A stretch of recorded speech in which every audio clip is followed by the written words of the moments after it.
Alright, so we rented a 30-foot RV from Cruise America. We went to Vegas from Florida for a work event. We had my dog. There's a couple reasons why we took an RV. We've always wanted to drive out there. This is a little pass-through storage. All of them lock. Again, this is the 30-foot. They call it the large. Down here's your propane refill.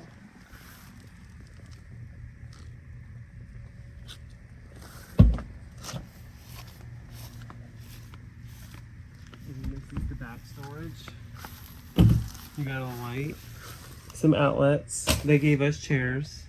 And there's a table under here. That's where the hose is. That's where the spare tire is. All of these do lock.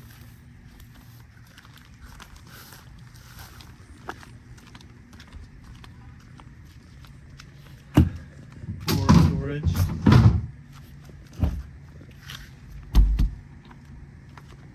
City water connection, water fill tank, 55-gallon gas regular tank, shoreline.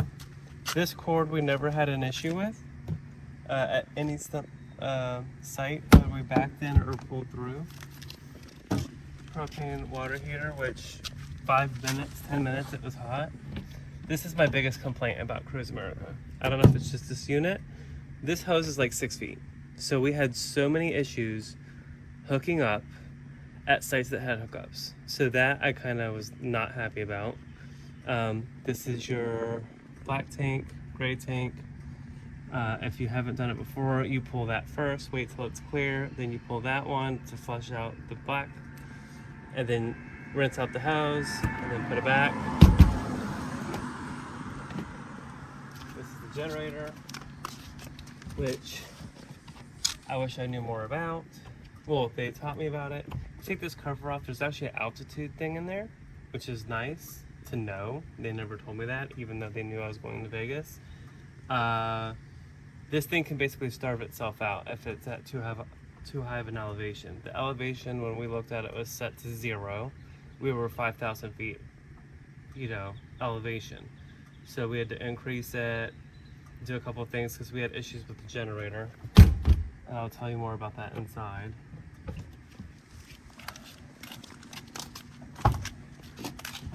The driver area,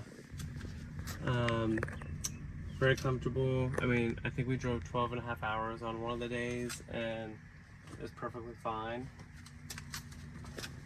It stays cool in the front with the air conditioner. Isn't the best for this size, in my opinion.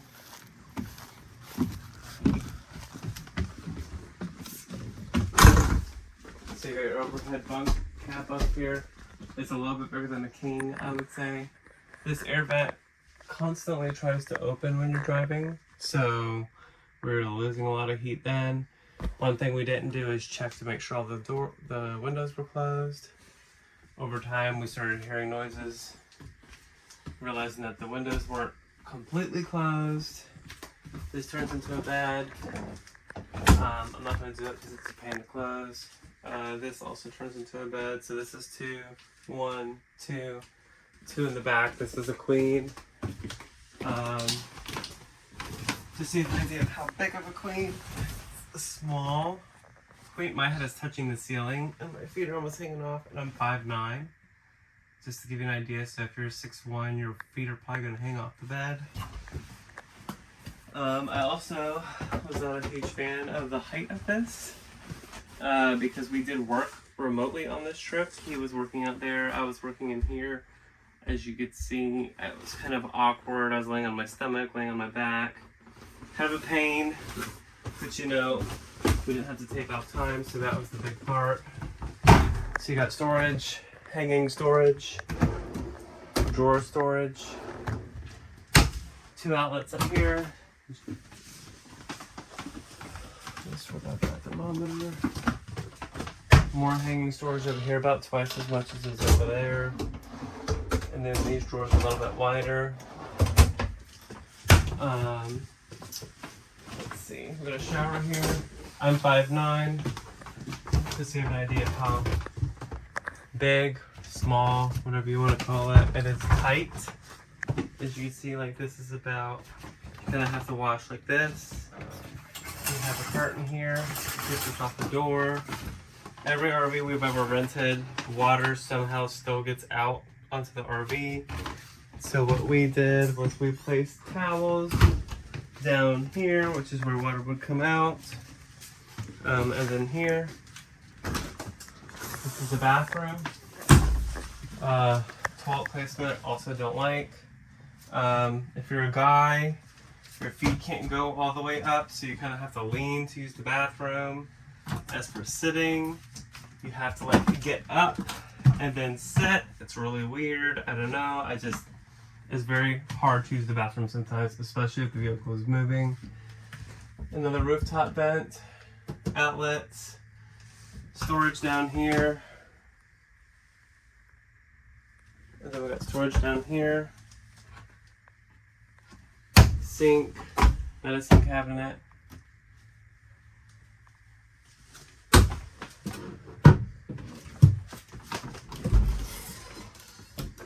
So this is the one and only air conditioner unit. We started having issues with it once we got to Vegas, and then as we were coming back from Vegas, basically the guy was like, every 6 hours you want to turn it off, otherwise it'll freeze. We didn't have that issue on the way out, but we started having that issue on the way back. So we weren't able, I mean, even once we were out of triple digit temperatures in the upper 80s, sleeping, this thing would stop. Basically, it would stop blowing cold air, and it would get like very quiet and not produce as much air, period, or we'd have to turn it off. This would happen at like 6, 7 o'clock in the morning every single day, where you would have to basically let it be off for 2 hours before you could turn it back on.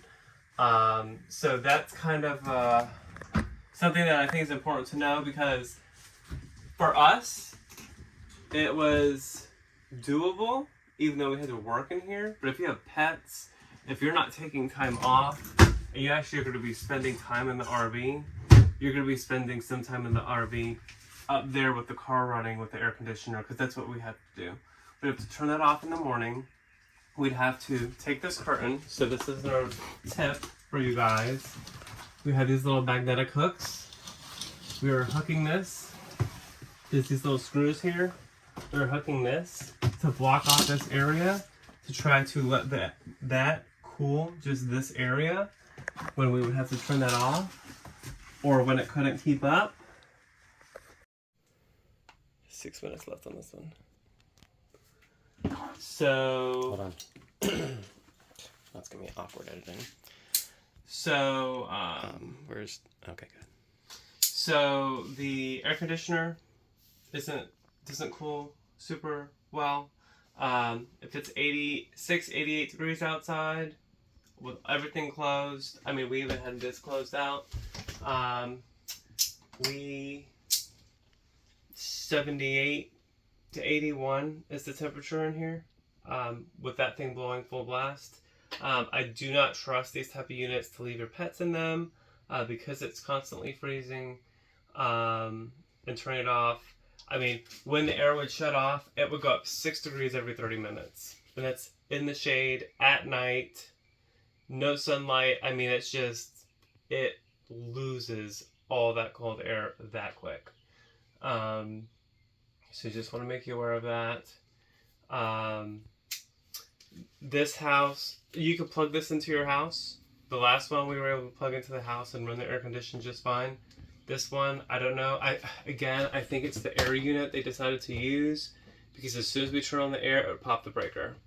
The 31 foot that we had before, Integra, we were able to plug it into the same outlet without any issues. So, just want to make you aware of. So is that the hose?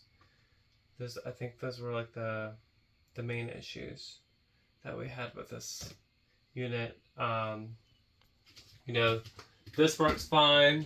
The microwave works perfectly fine.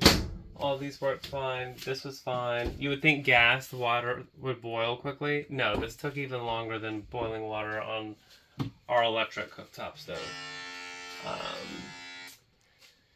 So we got some more outlets here. This is the furnace, so if it's cold outside, this is the generator.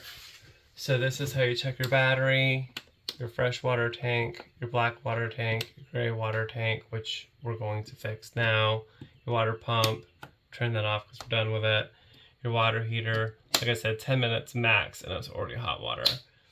The generator, you want to start and prime it by holding this till it turns red twice, and then you hold it until it starts. That's pretty much it for the RV. The gas. LPG. Oh, sorry. Liquid propane. So this is for the Norcold refrigerator and freezer combination.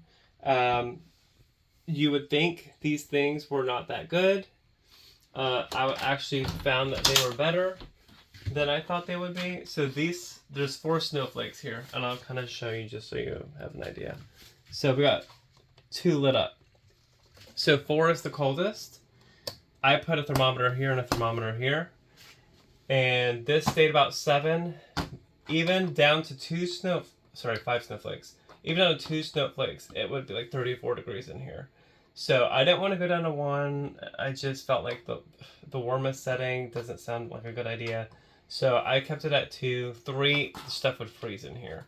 And then there's these modes. So this is liquid propane. This is automatic. So where it switches automatic from electric to propane, as you see there.